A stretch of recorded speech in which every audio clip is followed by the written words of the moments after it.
Hip hinge, also known as a RDL, Romanian deadlift. Good morning. Some portion of a deadlift, all right, bending over at the waist with a neutral spine. This is a hip hinge. The best way to do this is find a dowel that you're going to place on your spine. It's going to touch 3 points. The little bump on the back of your head, in between your shoulder blades, and your tailbone.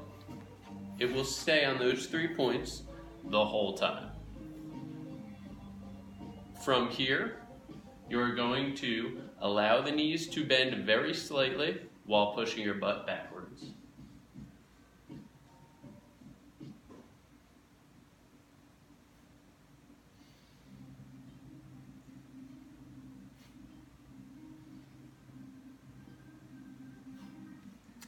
If you feel the dowel come off one of those 3 points, you're rounding your spine, and that's wrong. We want a hip hinge, movement coming from the hip, not the spine.